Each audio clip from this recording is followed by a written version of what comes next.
সুপ্রিয় শিক্ষার্থীবৃন্দ, botany honours third year জাতীয় বিশ্ববিদ্যালয়ের আজকের অনলাইন ক্লাসে তোমাদের স্বাগতম।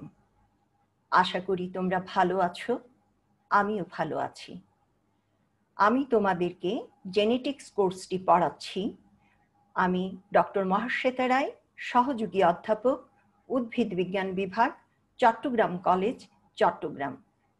ইতিমধ্যে আমি অনেকগুলো ক্লাস লেকচার সম্পন্ন করেছি তোমাদের সাথে। আজকে আমি তোমাদেরকে যে বিষয়ের উপর টপিকের উপর লেকচারটি প্রদান করব সেটি হলো ফাইন স্ট্রাকচার অফ জিন। চলো আমরা ক্লাসে যাই।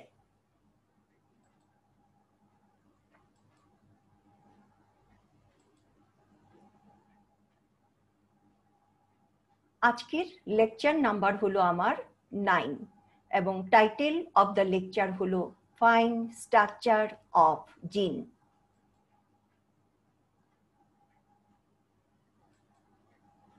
ফাইন স্ট্রাকচার অফ জিন, এখান থেকে তোমাদের সিলেবাসে যে বিষয়গুলি আছে, chemical concept of gene, development of the concept of cistron, recon, muton and কমপ্লোন।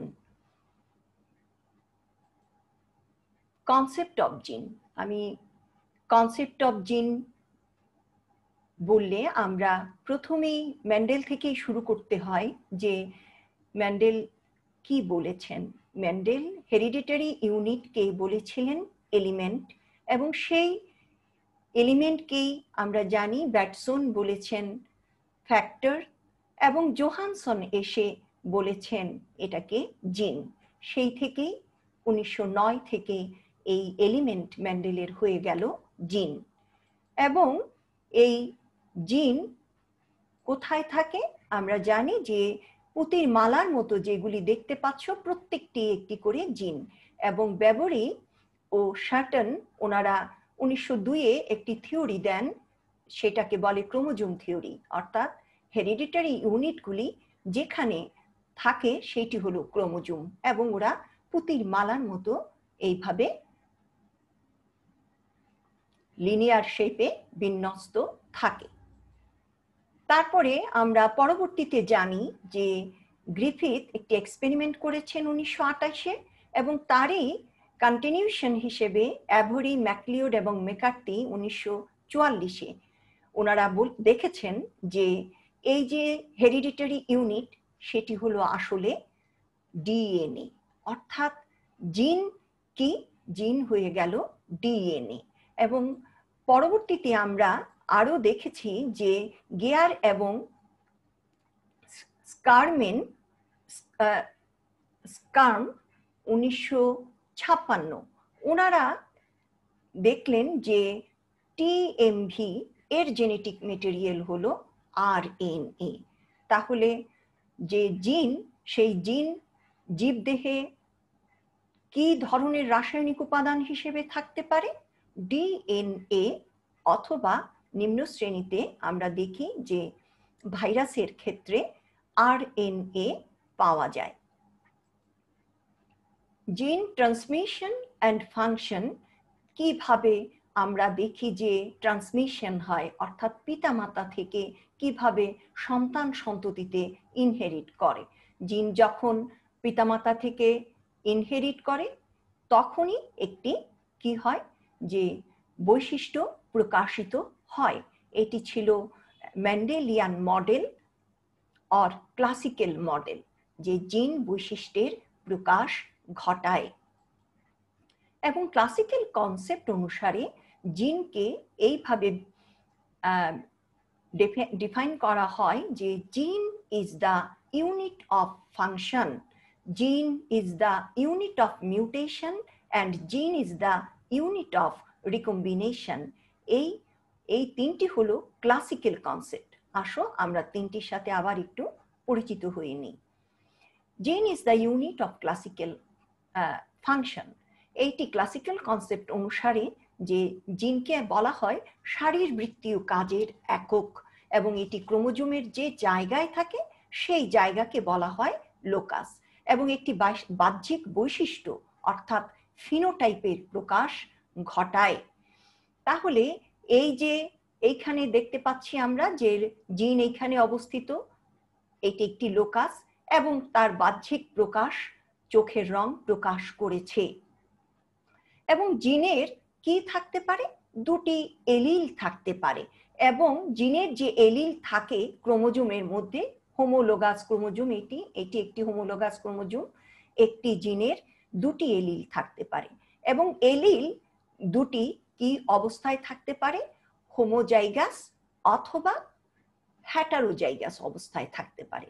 Homozygous কথা বললে আমরা বুঝি যে একই রকম এলিল, অর্থাৎ দেখো ক্যাপিটাল পি একই রকম, এটা হলো হোমোজাইগাস এলিল। আবার এখানে দেখো স্মল এ, এইটাও হোমোজাইগাস এলিল। কিন্তু এইখানে আছে ক্যাপিটাল বি স্মল বি, অর্থাৎ হ্যাটারোজাইগাস এলিল। অর্থাৎ আমরা জানি ক্লাসিক্যাল কনসেপ্ট অনুসারে জিনের দুটি এলিল থাকে এবং এলিল হোমোজাইগাস বা হ্যাটারোজাইগাস অবস্থায় থাকে, কিন্তু হ্যাটারোজাইগাস অবস্থায় থাকলে যেটি প্রকট সেটি প্রকাশ পায়। জিন is the unit of recombination. জিন হলো বাংলায় বললে যে পুনর্বিন্যাস, রিকম্বিনেশন বললে আমরা বুঝি যে পুনর্বিন্যাসের একক। এটিও একটি ক্লাসিক্যাল কনসেপ্ট যে পুনর্বিন্যাস কিভাবে হয়? যখন মিওসিস হয়, মিওসিসে ক্রসিং ওভার হয়, এবং ক্রসিং ওভার হলেই জিন, দুটি জিনের মধ্যে কি হয়? অংশের বিনিময় ঘটে এবং পুনর্বিন্যস্ত হতে পারে, অর্থাৎ ওদের রিকম্বিনেশন তৈরি হতে পারে। তাহলে জিন হলো পুনর্বিন্যাসের একক, এইটিও একটি ক্লাসিক্যাল কনসেপ্ট। এইখানে পুনর্বিন্যাস কিভাবে হচ্ছে? মিওসিস এর ক্রসিং ওভারে এইখানে একটি ক্রোমোজোম, এইখানে আরেকটি ক্রোমোজোম, ওরা হলো হোমোলোগাস ক্রোমোজোম এবং টেট্রাড অবস্থায় আছে। এবং এই ক্লাসিক্যাল কনসেপ্টে বলা হচ্ছে যে দুটি ভিন্ন জিনের মধ্যে ক্রসিং ওভার হয়, অর্থাৎ একই জিনের এলিলের মধ্যে ক্রসিং ওভার হয় না, এবং এই ক্রসিং ওভারে অংশের বিনিময় হয়। হয়ে কি হয়? যে অংশের বিনিময় হয়ে এই রকম রিকম্বিনেন্ট তৈরি করে। দেখা যাচ্ছে যে এই জায়গায় যখন ক্রসিং ওভার হচ্ছে পুনর্বিন্যস্ত শ্রেণী পাওয়া যায়। আমরা যদি মেন্ডেলের পরীক্ষাটি দেখি ডাইহাইব্রিড ক্রস, তখন দেখি মেন্ডেল রাউন্ড ইয়েলো এবং রিঙ্কেল গ্রিন এইরকম দুটি বৈশিষ্ট্যের মধ্যে ডাইহাইব্রিড ক্রস করেছিলেন। কিন্তু উনি এই ডাইহাইব্রিড ক্রসে পিতামাতার ধরন ছাড়াও আরো ভিন্ন দুই রকমের পুনর্বিন্যস্ত শ্রেণী পেয়েছিলেন। অর্থাৎ এখানে জিনের মধ্যে জিনের মধ্যে দুটি জিনের মধ্যে ক্রসিং ওভারের ফলে পুনর্বিন্যস্ত শ্রেণী তৈরি হয়। এবং দেখো যে মাঝে রাউন্ড এবং গ্রিন, যেটি আমরা তাদের প্রজনকের মধ্যে দেখি না, রাউন্ড এইখানে ছিল, গ্রিন এইখানে ছিল, তাহলে রাউন্ড এবং গ্রিন এই যে বৈশিষ্ট্য পুনর্বিন্যস্ত শ্রেণী। আবার রিঙ্কেলড ইয়েলো, এইটিও আমরা দেখি যে রিঙ্কেলড বৈশিষ্ট্যটি এখানে ছিল এই প্রজনকে, আর ইয়েলো বৈশিষ্ট্যটি এখানে ছিল, তাহলে এটিও হলো একটি পুনর্বিন্যস্ত শ্রেণী। অর্থাৎ মিউটেশন, ক্রসিং ওভারের ফলে পুনর্বিন্যস্ত শ্রেণী তৈরি হয়। জিন is the unit of mutation, এটিও একটি ক্লাসিক্যাল কনসেপ্ট যে জিনের মধ্যে স্বতঃস্ফূর্তভাবে পরিবর্তন ঘটতে পারে, অর্থাৎ আকস্মিক জিনের মধ্যে পরিবর্তন হয়। হলে কি হতে পারে? এলিল সমূহ ভিন্নধর্মী ফিনোটাইপ তৈরি করতে পারে এবং এদের কার্যকারিতাও ভিন্ন ভিন্ন হয়। কখনো কখনো ভিন্ন ভিন্ন জিন একই ধরনের ফিনোটাইপ তৈরি করে থাকে, যদিও ওরা এলিলিক নয়। এই যে আমরা জিন is the unit of mutation কথাটি বললাম, সেইটি হলো ক্লাসিক্যাল কনসেপ্ট। এবং মর্গান 1910 সালে উনি আবিষ্ট মিউটেশন ঘটিয়ে দেখেছেন যে হ্যাঁ, যে চোখের যে লাল রং এটি হলো ড্রসোফিলার ওয়াইল্ড টাইপ, অর্থাৎ এইটি ড্রসোফিলাতে দেখা যায়, কিন্তু পরিব্যক্তির ফলে তার চোখ সাদা হতে পারে। তাহলে ক্লাসিক্যাল কনসেপ্ট অনুসারে আমরা জানলাম যে ক্লাসিক্যাল কনসেপ্টে জিন অবিভাজ্য, অর্থাৎ একটি জিনের মধ্যে কোনো বিভাজন বা পার্টিশন নেই এবং ক্রোমোজোমের একটি নির্দিষ্ট লোকাসে বা সাইটে জিন অবস্থান করে। এবং ক্রসিং ওভার অন্তঃজিনীয় ক্রসিং ওভার হয় না, হয় হলো আন্তঃজিনীয় ক্রসিং ওভার। এবং আরেকটি বিষয় লক্ষণীয় যে ওদের জিনসমূহের মধ্যে সিস বিন্যাস বা ট্রান্স বিন্যাসে ফিনোটাইপের কোনো তারতম্য ঘটে না। এইগুলি ছিল ক্লাসিক্যাল কনসেপ্ট। কিন্তু ক্লাসিক্যাল কনসেপ্টের ধারণা পাল্টে যায় যে আন্তঃজিনীয় নয়, অন্তঃজিনীয় ক্রসিং ওভার ঘটতে পারে।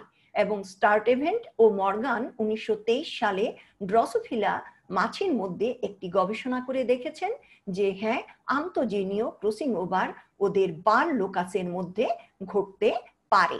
এবং দেখা যায় যে এই ক্রসিং ওভার আনইকুয়াল, বার লোকাসের মধ্যে আনইকুয়াল ক্রসিং ওভার হয়। এবং আনইকুয়াল ক্রসিং ওভার হলে কি হয় যে ওয়াইল্ড টাইপ মাছিতে দেখা যায় যে চোখটি হলো এরকম গোলাকার, কিন্তু বার লোকাসের ক্ষেত্রে দেখা যায় যে এই মাছিটির চোখ হয়ে যায় সংকীর্ণ দণ্ডাকার। এটির কারণ হলো যে তার যে এক্স ক্রোমোজোমে 16A অংশটি যদি দ্বিমাত্রায় থাকে এবং এটি আনইকুয়াল ক্রসিং ওভারের মাধ্যমে এই দ্বিমাত্রায় আসতে পারে।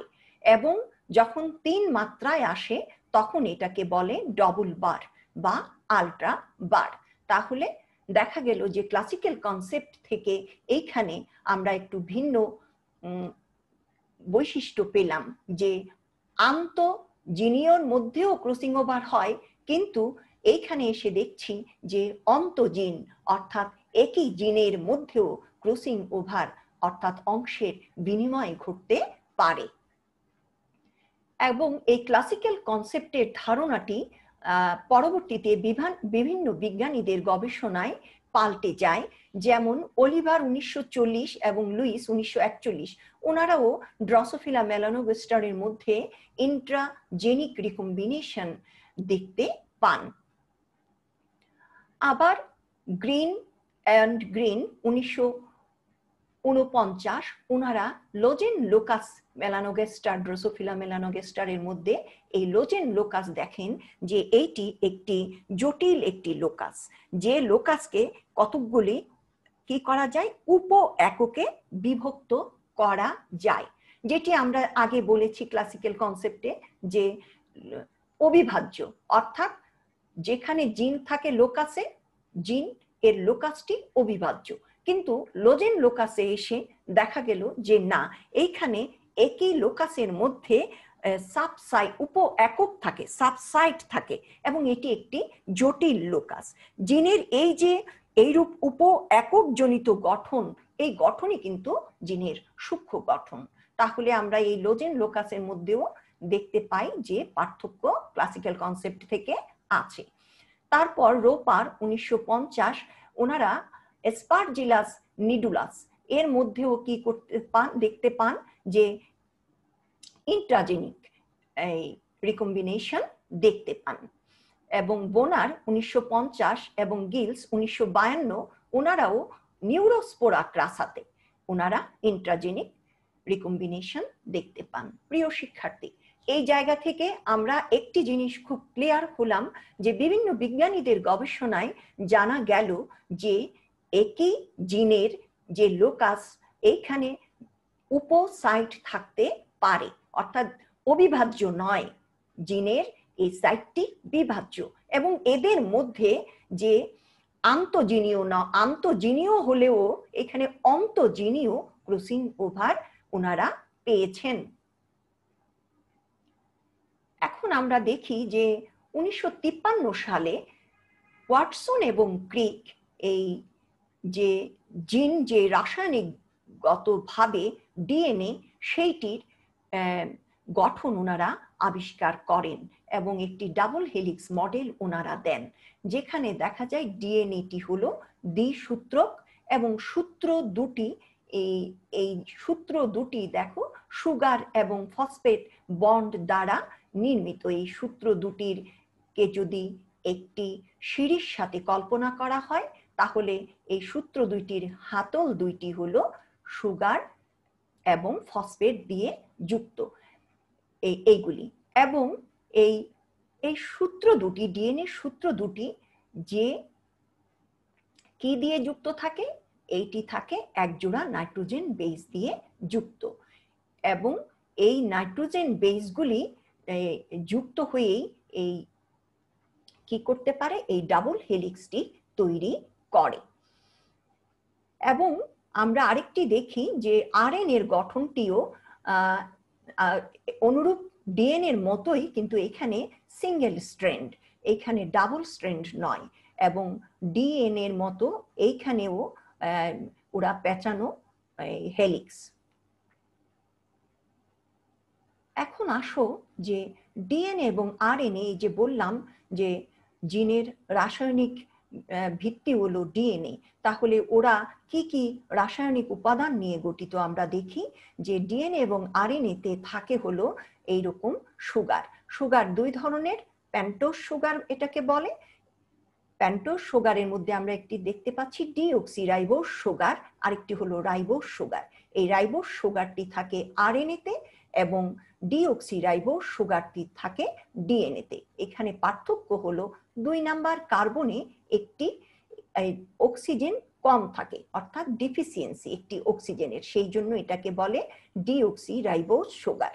তাহলে সুগার থাকে, আর থাকে হলো ফসফেট। ফসফেটটি আসছে ফসফরিক অ্যাসিড থেকে। আর থাকে হলো নাইট্রোজেন বেস।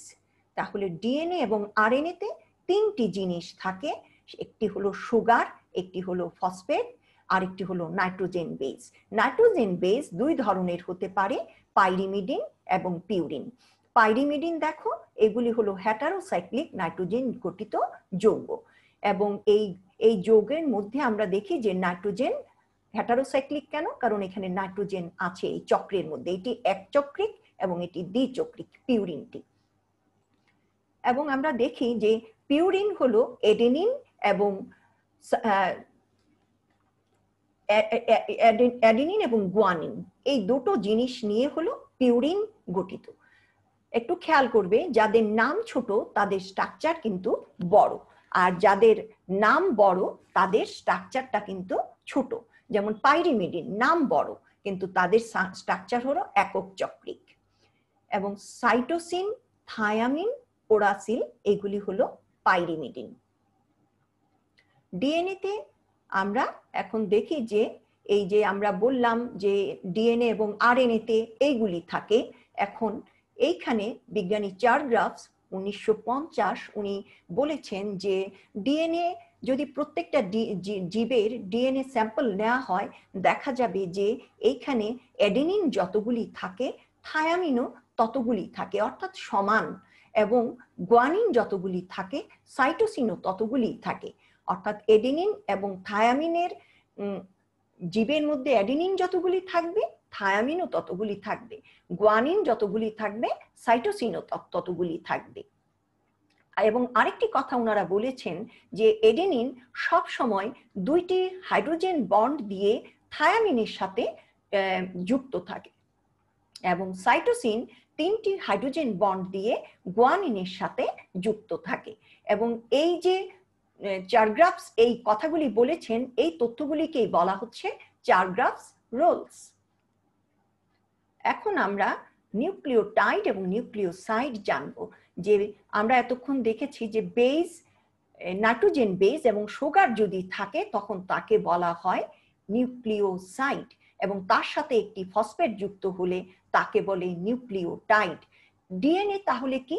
ডিএনএ হলো এইরকম অসংখ্য নিউক্লিওটাইডের সমষ্টি, আরএনএও এইরকম অসংখ্য নিউক্লিওটাইডের সমষ্টি।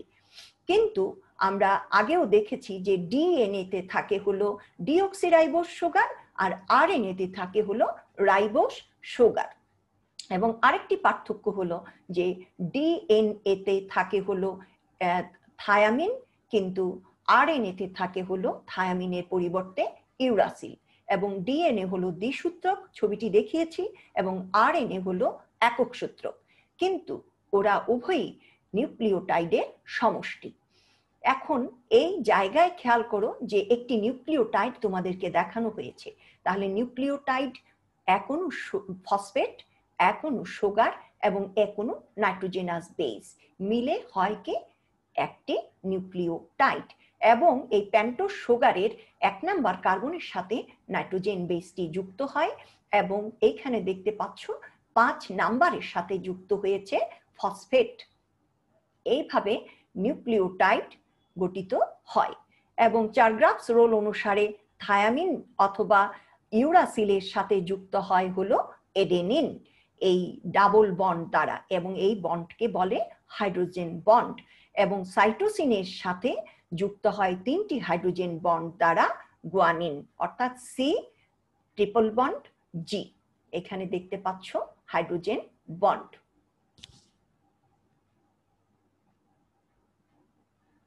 এখন ডাবল হেলিক্সের একটু রাসায়নিক গঠনটি দেখানো হয়েছে, যে এইটি হলো ডিএনএ এর একটি স্ট্র্যান্ড এবং এইটি হলো ডিএনএ এর আরেকটি স্ট্র্যান্ড। এবং এই স্ট্র্যান্ড, প্রত্যেকটি স্ট্র্যান্ডেই দেখো সুগার, ফসফেট, নাইট্রোজেন বেস মিলে একটি nucleotide, sugar, phosphate, nitrogen base. এইখানেও সুগার, ফসফেট, নাইট্রোজেন বেস মিলে নিউক্লিওটাইড। তাহলে একটু পার্থক্য প্রিয় শিক্ষার্থী লক্ষ্য করো, যে ডিএনএ ডাবল হেলিক্সের সুগার এবং ফসফেটের ডিরেকশন হলো একটি অন্যটির উল্টো, এই জন্য বলে এন্টি প্যারালাল। এইদিকে খেয়াল করো, ফসফেটের ডিরেকশনটি আছে এইখানে, বোঝায় এটি 5 নাম্বারে। এবং এইখানে দেখো তাহলে এটাকে বলে 5 প্রাইম আর এইটাকে বলে 3 প্রাইম। এইদিকে 3 নাম্বারে হাইড্রোক্সিল মূলকটি উন্মুক্ত থাকে। আবার এইদিকে খেয়াল করো, সুগারের গতিমুখ কিন্তু উল্টো। এইদিকে দেখো, এইদিকে আছে চোকাটা, এইদিকে আছে এইদিকে, অর্থাৎ এইটার ডিরেকশন ঠিক উল্টা। এবং আমরা দেখতে পাচ্ছি যে এইখানে ফসফেটটি আছে 5-এ, তাহলে এইটি হবে 5, এইটি হবে 3 নাম্বারে হাইড্রোক্সিল মূলক উন্মুক্ত থাকে 3 প্রাইম। একটিতে 5 প্রাইম 3 প্রাইম, এইদিকে 5 প্রাইম 3। তাহলে আমরা জানলাম যে ডিএনএর বা জিন বললে যে ডিএনএ বোঝায়, সেই ডিএনএর রাসায়নিক গঠনে কিভাবে পলিনিউক্লিওটাইড চেইনগুলি যুক্ত থাকে। এরপরে আমরা দেখি যে 1958 সালে ম্যাসেলসন এবং স্টাল একটি এক্সপেরিমেন্ট করেন এবং বলেন যে এই যে ডিএনএ সেটি রেপ্লিকেশন হয় এবং সেইটির নাম বলেন সেমি কনজারভেটিভ রেপ্লিকেশন। এর মাধ্যমে ডিএনএ তার সংখ্যা বৃদ্ধি করতে পারে। এখন ফাইন স্ট্রাকচার অফ জিন, যেটি আজকের ক্লাসের মূল আলোচনার বিষয়, এটি করেছেন হলো সাইমুর বেঞ্জার। এবং সাইমুর বেঞ্জার যে জিনিস নিয়ে গবেষণা করেন সেইটি হলো T4 ব্যাকটেরিওফাজ। একটি ছবি দেখতে পাচ্ছ T4 ব্যাকটেরিওফাজের। এবং বলতো T4 ব্যাকটেরিওফাজ এটার মধ্যে তার জেনেটিক ম্যাটেরিয়াল কি থাকে? বংশগতীয় উপাদান। এই বংশগতীয় উপাদান থাকে ডিএনএ। এবং এই T4 ব্যাকটেরিওফাজ কাকে আক্রমণ করে? ব্যাকটেরিয়াকে, ই কলাই ব্যাকটেরিয়াকে। অর্থাৎ ওরা ই কলাই ব্যাকটেরিয়ার ভিতরে পরজীবী হিসেবে বাস করে এবং সেইখানে পরজীবী হিসেবে বাস করে ব্যাকটেরিয়াকে কি করে? ব্যাকটেরিয়া কোষকে বিগলন ঘটায়, তাকে বলে লাইসিস। এবং লাইসিস করে সেই প্রতি 20 মিনিটে সে অনেকগুলো কি করতে পারে? ব্যাকটেরিওফাজ নতুন করে তৈরি করতে পারে, অর্থাৎ তার সংখ্যা বৃদ্ধি করতে পারে। এটি হলো ব্যাকটেরিওফাজ ব্যাকটেরিয়াকে আক্রমণ করে নিজের দেহের সংখ্যা বৃদ্ধি ঘটায়। এখন এই সাইমুর বেঞ্জার কি করলেন? এই ব্যাকটেরিয়া T4 ফাজের একটি আর্টোলোকাস নিয়ে কিভাবে গবেষণা করলেন সেইটি আমরা আজকে দেখব। এই যে T4 ব্যাকটেরিওফাজ ওয়াইল্ড টাইপ, এই ওয়াইল্ড টাইপ ই কলাইকে যখন ওনারা কি করলেন? কালচার করলেন, করে এই ই কলাইয়ের মধ্যে T4 ব্যাকটেরিওফাজ দিয়ে দিলেন। দিয়ে দিলে দেখা গেল যে ওরা এর ভিতরে কি হয়? লাইসিস করে, অর্থাৎ ই কলাইয়ের বিগলন ঘটায় এবং বিগলন ঘটিয়ে ওরা সংখ্যা বৃদ্ধি করে। এরকম যখন ইকলাই কোষগুলি ভেঙে যায় তখন এরকম স্বচ্ছ কতগুলি অঞ্চল তৈরি হয়, এবং এখানে দেখতে পাচ্ছ এই যে স্বচ্ছ প্লাক বলছে, এই এরকম স্বচ্ছ অঞ্চল তৈরি হয় যখন সম্পূর্ণ সেল অথবা ইকলাই সেল যখন বিগলিত হয়, তখনই কেবলমাত্র এই প্লাকগুলি তৈরি হয়। এই একটা প্লাক, এই একটা প্লাক, এই একটা প্লাক। এবং এই যে আমরা বলছি যে একটি প্লাকে 10 মিলিয়ন ফাজ থাকে এই প্লাকের ভিতর। এবং আরেকটি, যদি ওরা ইকলাইয়ের মধ্যে লাইসিস করতে না পারে, অর্থাৎ বিগলন ঘটাইতে না পারে, সংখ্যা বৃদ্ধি করতে না পারে, তখন এগুলি ঘোলাটে দেখায়, এরকম ঘোলাটে। তখন উনি কি করলেন সাইমুর বেঞ্জার, যে 5 ব্রোমো ইউরাসিল দিয়ে উনি 10,000 বা ততোধিক গুণ বেশি হারে এই মিউটেশন ঘটালেন এই T4 ব্যাকটেরিয়া ফাজের, T4 ফাজের মিউটেশন ঘটিয়ে এই ফাজ দিয়ে, অর্থাৎ যেগুলিকে 5 ব্রোমো ইউরাসিল দিয়ে মিউটেশন ঘটানো হয়েছে, এই মিউটেন্টগুলি দিয়ে এখন উনি ইকলাইকে আক্রমণ করালেন। করে দেখলেন যে এইখানে 2 ধরনের প্লাক দেখা যায়। একটি হলো মসৃণ এবং ছোট প্রান্ত প্লাক, মানে প্রান্তটা তার মসৃণ এবং প্লাকগুলি ছোট। আরেকটি হলো অমসৃণ এবং অ্যাব্রোথেব্রো প্লাক, এবং এইগুলিকে নাম দিলেন আর। এই যারা মসৃণ অ্যাব্রোথেব্রো প্লাক তৈরি করে ওদেরকে নাম দিলেন আর। এবং 3000 এই আরের 3000 মিউটেন্ট উনি তৈরি করলেন। এবং আরের এই আরকে, যেগুলি অমসৃণ অ্যাব্রোথেব্রো প্লাক তৈরি করে, এইগুলিকে নিয়ে উনি আবার ওদের সংখ্যা বৃদ্ধি করলেন 3000 করে। ওদের মিউটেন্ট 3000-এর মধ্যে এখন উনি কিছু পার্থক্য দেখলেন, এবং এই পার্থক্য, সূক্ষ্ম যে পার্থক্য, তার উপর ভিত্তি করে এই আরকে উনি 3টি ভাগে ভাগ করলেন, R1, R2, R3। এবং এই যে R1, R2, R3 উনি ভাগ করলেন, ভাগ করে উনি কি করলেন, দেখো ইকলাই এইগুলি কিন্তু ভাইরাসের T4 ফাজ যা, যে তার এই মিউটেন্ট R1, R2, R3। এবং ইকলাইয়েরও 2 ধরনের প্রকৃতিতে তার স্ট্রেন আছে, একটাকে বলে বি আর একটাকে বলে K12, এটাকে ল্যামডা ফাজও বলে। ওনারা দেখলেন যে এই R1, R2, R3 এবং যেটাকে মিউটেশন করা হয় নাই অর্থাৎ T4 ফাজ, ওরা সবাই এই বি কে লাইসিস করতে পারে, অর্থাৎ বিগলন ঘটাতে পারে এবং সংখ্যা বৃদ্ধি করে প্লাক তৈরি করতে পারে, যদিও ওদের প্লাকটা ভিন্ন ভিন্ন রকমের তৈরি হয়। কিন্তু এই K12 কে কি করে, এই K12 কে R1 এবং R3 এবং ওয়াইল্ড টাইপ, যেটার মধ্যে মিউটেশন হয় নাই, ওরা K12 কে আক্রমণ করতে পারে, বিগলন ঘটাতে পারে এবং ওরা প্লাক তৈরি করতে পারে। কিন্তু R2 যেটা, সেইটি ওদের K12 কে বিগলন করতে পারে না। তখন উনি কি করলেন সাইমুর বেঞ্জার, এইরকম R2 এর আবার উনি অনেকগুলো মিউটেন্ট তৈরি করলেন। R2 এখন কিন্তু R2 এর মিউটেন্ট, খেয়াল করো, আগে আর কে ভাগ করা হয়েছে R1, R2, R3। এখন যখন একটু পার্থক্য পেলেন যে R2 K12 কে লাইসিস করতে পারে না, তখন উনি কি করলেন, এই R2-র অনেকগুলি মিউটেন্ট তৈরি করলেন, করে 2টি মিউটেন্টকে একসাথে মিশিয়ে তখন উনি K12 কে আক্রমণ করালেন।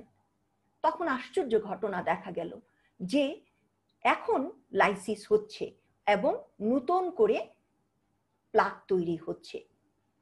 আবার দেখলেন যে এই R2-র একটি মিউটেন্টের সাথে যদি ওয়াইল্ড কে যুক্ত করে K12 কে আক্রমণ করা হয়, তখনও লাইসিস ঘটে। এইখান থেকে উনি একটি সিদ্ধান্ত নিলেন যে এই R1, R2A1 এটি একটি মিউটেন্ট এবং R2A2 এটি আরেকটি মিউটেন্ট। এই দুটো মিউটেন্ট কিন্তু দুটো ভিন্ন T4 এ আছে, এবং ওদের মধ্যে যখন একসাথে মিলন ঘটিয়ে একে আক্রমণ করা হলো তখন ওদের মধ্যে কি হয়েছে, রিকম্বিনেশন হয়েছে, এবং রিকম্বিনেশন হওয়ার ফলে ওয়াইল্ড টাইপ তৈরি হয়েছে। আর ওয়াইল্ড টাইপ তো K12 কে আক্রমণ করতে পারে, তাই এই দুটোর সংমিশ্রণে K12 আক্রান্ত হয় এবং লাইসিস ঘটে।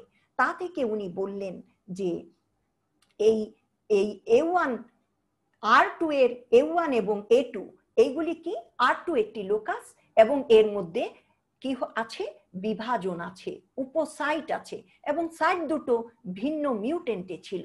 যখন ওদেরকে একই সাথে করে K12 কে আক্রমণ করানো হয়েছে তখন এই A1 এবং A2 ওরা রিকম্বাইন হয়েছে, অর্থাৎ রিকম্বিনেশনে একই সাথে হওয়াই K12 কে ওরা আক্রমণ করেছে। অর্থাৎ এই R2 লোকাসের কি আছে, আরো R2 লোকাস অবিভাজ্য নয়, R2 লোকাস বিভাজ্য। এবং উনি দেখলেন যে এই R2 A1 এবং A2 এই দুইটি ভাগে একে ভাগ করা যায়। এবং আরো একটি বিষয় উনি সিদ্ধান্ত নিলেন যে যখন ওয়াইল্ডের সাথে R2 দিয়ে আবার K12 লাইসিস হয় তখন উনি বললেন যে মিউটেন্ট R2 এই এমন মিউটেশনের ফলে এমন কিছু ওর তৈরি ওর ত্রুটি হয়েছে যে ত্রুটিটা আর ওয়াইল্ড আর T4 এর সাথে মিশ্রিত করলেই তার সেই ত্রুটিটা দূর হয় এবং সম্পর্কত্ব ঘটায় এবং K12 স্ট্রেইনকে আক্রমণ করে। অর্থাৎ K12 স্ট্রেইনের অভ্যন্তরে T4 ফাজ ট্রান্স ডিপ্লয়েড অবস্থায় থাকাতে সম্পূরকত্ব ঘটে। এখন তাহলে আমরা জানলাম যে R2 লোকাসের মধ্যেও দুটো সাইট আছে। R2 লোকাসের উনি কি করলেন, এখন এই যে 3000 উনি R2 এর মিউটেন্ট তৈরি করলেন, এবং এদের নাম যদি হয় 1 থেকে R21, R22, R23, এখন উনি এই R21 এর সাথে R22 উনি কি করলেন, দেখো একটা R21 এবং R22 দিয়ে দেখলেন যে ওদের বিগলন হলো না। আগে আমরা বলেছি যে দুটি মিউটেন্ট দিয়ে উনি দেখেছেন যে বিগলন হচ্ছে, কিন্তু এখন যখন 3000 এর মধ্যে আবার নাম্বারিং করে একটির সাথে আরেকটি মিশিয়ে উনি দেখলেন, তখন দেখলেন যে R1 এর সাথে R2 যদি মিশিয়ে এই ইকোলাই এর K12 স্ট্রেনকে আক্রমণ করানো হয় তাহলে বিগলন ঘটে না, অর্থাৎ ওদের মধ্যে সম্পূরকত্ব ঘটেনি। প্রিয় শিক্ষার্থী, সম্পূরকত্ব বলতে বোঝায় যে একটি ফিনোটাইপ তৈরি করতে দুটি উপাদানেরই প্রয়োজন। একটির ঘাটতি থাকলে এটি হবে না, দুটি যখন একসাথে হবে তখনই এই একটি ফিনোটাইপ হবে বা একটি বৈশিষ্ট্যের প্রকাশ হবে। যেমন এখানে বিগলন হলো না, তাহলে ওদের মধ্যে সম্পূরকত্ব ঘটেনি। এটি দিয়ে বোঝায় যে ওরা একই স্থানে অবস্থিত, অর্থাৎ ওরা একই সিস্টনে অবস্থিত, অর্থাৎ ওদের সিস্ট্রন এক, যাকে ক্লাসিক্যাল কনসেপ্টে বলে লোকাস। এই ওরা একই লোকাসে অবস্থিত, অর্থাৎ R1 এবং R2 একই লোকাসে অবস্থিত, এর নাম দিলেন A। এরপর উনি কি করলেন, R1 এর সাথে R23 কে মিশ্রিত করলেন, করে দেখলেন ইকোলাই এর K12 স্ট্রেন কে আক্রমণ করালে ওদের বিগলন হলো।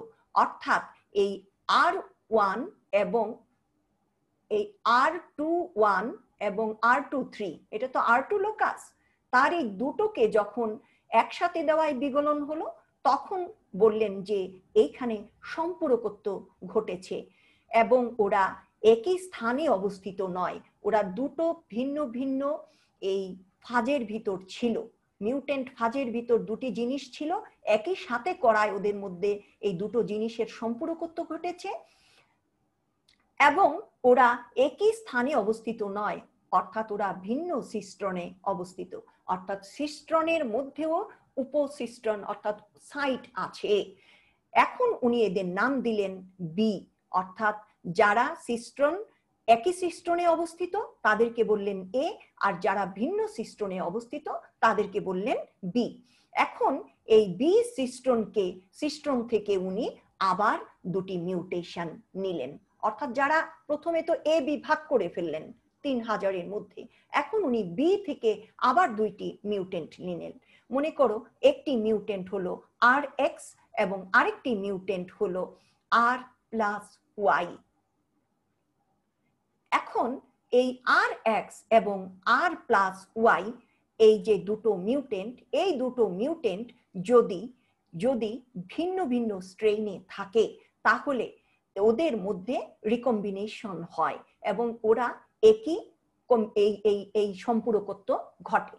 তাহলে ওরা ভিন্ন ভিন্ন জায়গায় থাকলেই, অর্থাৎ ভিন্ন ভিন্ন জায়গায় আছে, দেখো RX এখানে, RY এখানে, আর R+X R+Y। আমি কিন্তু আগে বলেছি যে মিউটেন্ট হলো RX R+Y। এই দুটো যখন একসাথে হবে তখনই এই লাইসিসটি হবে। তাহলে এই যে T4 হ্যাপ্লয়েড, ওরা এই T4 ফাজ হলো হ্যাপ্লয়েড, ওদের ক্ষেত্রে ক্রসিং ওভারে ডিপ্লয়েড জীবের মতো কিন্তু হয় না, অংশের বিনিময় হয় না, ওদের ক্রসিং ওভার একমুখী এবং এই ক্রসিং ওভারকে বলা হয় কপি চয়েস। এবং কপি চয়েসে দেখো যে RX RY যদি একটি মিউটেন্টের মধ্যে থাকে এবং অন্য মিউটেন্টের মধ্যে যদি এইরকম RX+X RX R+Y এরকম, একটি হলো এই ধরনের আরেকটি হলো এই ধরনের, তার মধ্যে একমুখী যদি রিকম্বিনেশন হয় তাহলে দুটি একসাথে আসার, অর্থাৎ দুটি মিউটেন্ট একসাথে আসার সম্ভাবনা থাকে এবং তখনই লাইসিস হয়। এখন এইভাবেও হতে পারে দুটির মধ্যে, দুটি মিউটেন্টের মধ্যে কপি চয়েস হলে এই ধরনের অবস্থা হতে পারে, আবার এই একমুখী যেহেতু আবার এরকমও হতে পারে। কিন্তু দুটি মিউটেন্ট একসাথে হলেই কেবল লাইসিস হয়। সেইটি থেকে বোঝা গেল যে এই যে দুটি মিউটেন্ট RX এবং R+Y এই দুটি ভিন্ন ভিন্ন উপসাইটে আছে, অর্থাৎ ওদের সাইট ভিন্ন। এ থেকে আমরা কি পেলাম? দেখো R2 লোকাসের এখানে কমপ্লিমেন্টেশন ম্যাপ বলে এটাকে, যে R2 লোকাসকে আমরা দেখি যে উনি 3000 মিউটেন্ট তৈরি করে A এবং B দুইটি ভাগে ভাগ করেন। এ হলো যারা একই সিস্ট্রনে অবস্থিত, অর্থাৎ একই লোকাস। দেখো যেমন 1 হলো এই জায়গায়, 2 হলো একই লোকাসে, 3 আবার একই লোকাসে না, ওর সিস্ট্রন ভিন্ন, এই জন্য এটাকে বি সিস্ট্রনে। 4 আবার এতে, আবার 7 দেখো এই এ লোকাসে, অর্থাৎ এইখানে যতগুলি আছে ওরা একই লোকাসে, আর এটি দিয়ে বোঝায় ওরা বি লোকাসে অবস্থিত। অর্থাৎ একই লোকাসের মধ্যেও আবার কি আছে? বিভাজন আছে, যেটি আমরা ক্লাসিক্যাল কনসেপ্টে বলেছিলাম যে লোকাস, জিনের যে লোকাস সেটি অবিভাজ্য, কিন্তু এইখানে সাইমোর বেঞ্জার প্রমাণ করলেন যে না, লোকাস বিভাজ্য, অর্থাৎ তাকে উপসাইটে বা ইয়েতে ভাগ করা যায়, উপ এককে ভাগ করা যায়। যেমন এখানে R2A এবং R2B, এবং এই R2B কেও আবার উপসাইটে ভাগ করা যায়। যেমন দেখেছি আমরা যে এইখানে RX এবং RY, এই জায়গায় RX আছে, এই জায়গায় এটার মিউটেশন ঘটেছে, এবং আরেকটির মধ্যে আছে RY। তাহলে আমরা এখান থেকে কি জানলাম? এই জায়গা থেকে মডার্ন কনসেপ্ট অফ জিন এর ধারণা আসে।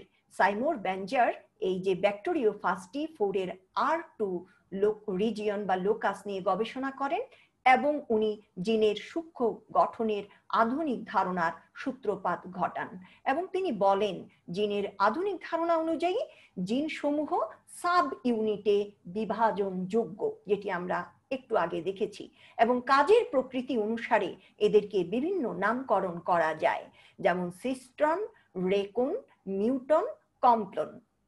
তো সিস্ট্রন কাকে বলে? আমরা আগে যাকে ক্লাসিক্যাল কনসেপ্টে লোকাস বলেছি সেইটি হলো সিস্ট্রন, অর্থাৎ unit of function was called cistron, কার্যকরী কাজের একক। এবং এইখানে হলো আগে বলেছি যে সিস ট্রান্স সজ্জা ওদের এই ক্লাসিক্যাল কনসেপ্টে বলেছি যে ভিন্ন রকম ফিনোটাইপ তৈরি করতে পারে না, কিন্তু এইখানে আধুনিক ধারণা এসে দেখা গেল সূক্ষ্ম গঠনে যে সিস্ট্রন কি করতে পারে। The elements of which exhibit cis trans phenomenon, ওরা সিস ট্রান্স সজ্জায় ভিন্ন ফিনোটাইপ তৈরি করে থাকে। এবং সিস্ট্রনকে আবার ডিভাইডেড করা যায় মেনি রেকনস।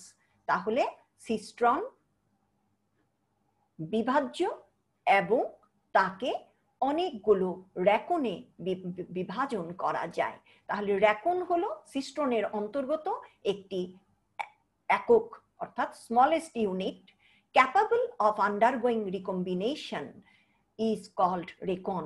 যেখানে রিকম্বিনেশন হয়, আমি দেখিয়েছি রিকম্বিনেশন বা পুনর্বিন্যাস কিভাবে হয়।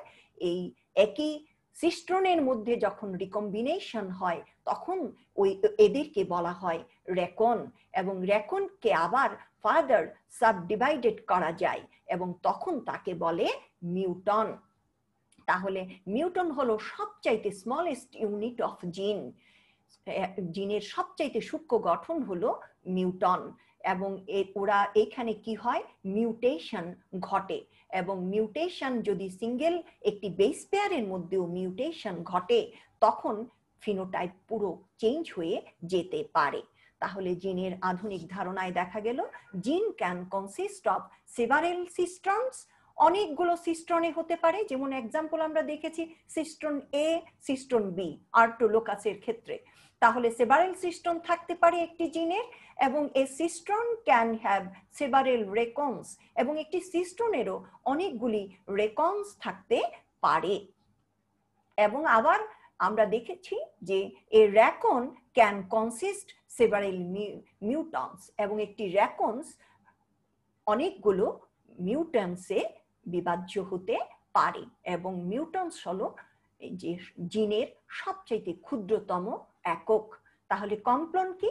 কমপ্লন হলো যেখানে কমপ্লিমেন্টেশন ঘটে, অর্থাৎ সৃষ্টনের যে জায়গায় কমপ্লিমেন্টেশন বা সম্পূরকত্ব ঘটে সেইটি হলো কমপ্লন।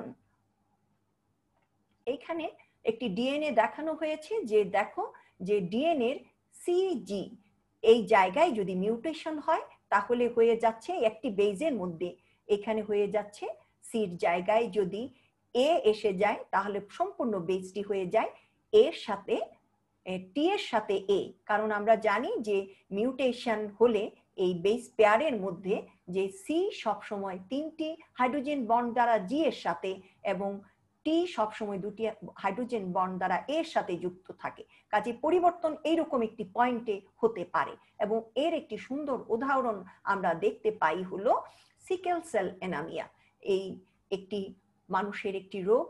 এইটি আমরা দেখি যে ইনগ্রাম 1963 উনি দেখেন যে হ্যাঁ, মানুষের মধ্যে একটি মাত্র ডিএনএ এর একটি বেস সিকোয়েন্সের মিউটেশনের ফলেই এই সিকেল সেল অ্যানিমিয়া রোগটা হয়। এখন আমরা এই সিকেল সেল অ্যানিমিয়া ডিজিজটি কিসের কারণে হয় সেটি আমরা দেখব। এই জায়গায় দেখো এইটি হলো হিমোগ্লোবিন মলিকুল। হিমোগ্লোবিনের মধ্যে যে কি থাকে, হিম আয়রন বাহক আর গ্লোবিন প্রোটিন থাকে।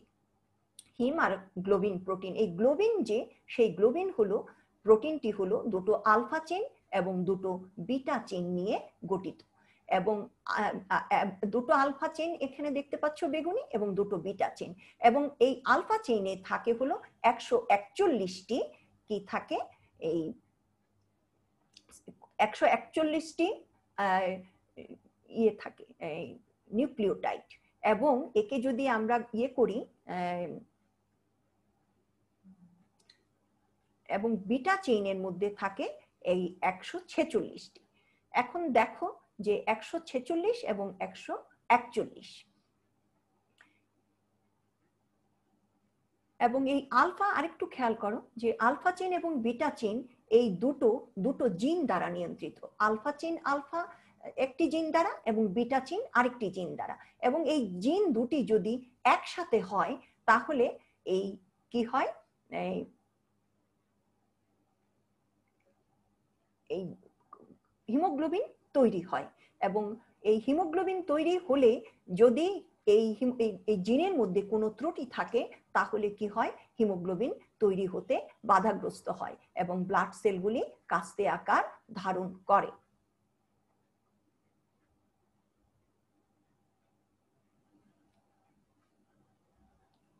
এখানে একটি নর্মাল মানুষের দেখানো হয়েছে যে ডিএনএ, এইটি হলো নর্মাল মানুষের ডিএনএ, আর এটা হলো সিকেল সেল অ্যানিমিয়ার ডিএনএ।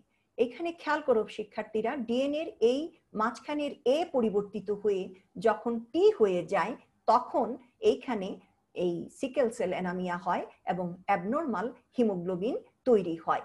এইখানে দেখো যে এইখানে এই ডিএনএ থেকে যে অ্যামাইনো অ্যাসিড তৈরি হচ্ছে সেই অ্যামাইনো অ্যাসিড হলো গ্লুটামিক অ্যাসিড, এবং এই গ্লুটামিক অ্যাসিড তৈরি থাকে কাদের শরীরে? নর্মাল মানুষের দেহে। কিন্তু একটি মাত্র জিনের, ডিএনএর একটি মাত্র জিনের মিউটেশনের ফলে এইটি পরিবর্তিত হয়ে যায় ভেলিনে, এবং ভেলিন হলেই দেখা যায় যে কি হয়, সিকেল সেল অ্যানিমিয়া হয়। তাহলে আমি এই জায়গায় আমরা যে জিনিসটি বুঝলাম যে মানুষের দেহে সিকেল সেল অ্যানিমিয়া এইটি একটি মাত্র মিউটেশনের কারণে, অর্থাৎ মিউটান এখানে বলছি আমি, যে একটি সিঙ্গেল নাইট্রোজেন বেজের পরিবর্তনের কারণে সিকেল সেল অ্যানিমিয়া হয়। এবং এইখানে সিস্টনটিও কিন্তু দুটো, কারণ এখানে আলফা চেইন এবং বিটা চেইন বলছি আমরা যে দুটো আলাদা আলাদা জিন নিয়ন্ত্রিত, এবং এই জিন দুটো একত্রিত হলেই হিমোগ্লোবিন তৈরি হয়। প্রিয় শিক্ষার্থী, তাহলে আমরা আজকে যে জিনের সূক্ষ্ম গঠন পড়লাম, সিস্ট্রন, র্যাকন, মিউটন, কমপ্লোন, এই এবং জিনের চিরায়ত ধারণা বা ক্লাসিক্যাল কনসেপ্ট পড়লাম। তোমরা এগুলি থেকে এই প্রশ্নগুলি নিতে পারো। এরকম জিনের চিরায়ত ধারণা ব্যাখ্যা করো, 5 মার্কের একটি প্রশ্ন থাকে। ডিএনএ রাসায়নিক গঠনের বর্ণনা দাও, এরকম একটি 10 মার্ক। জিনের আধুনিক ধারণা ব্যাখ্যা করো 10, জিনের সূক্ষ্ম গঠনের বর্ণনা দাও 10। এইভাবে তোমরা জিনের এই জায়গা থেকে এই প্রশ্নগুলি পড়তে পারো। আজকে আমি আমার ক্লাস লেকচারটি এখানে শেষ করতে চাই। সুপ্রিয় শিক্ষার্থী, তোমরা বাড়িতে থাকবে, নিরাপদে থাকবে, এবং তোমাদের জন্য অনেক অনেক শুভকামনা। সবাইকে ধন্যবাদ।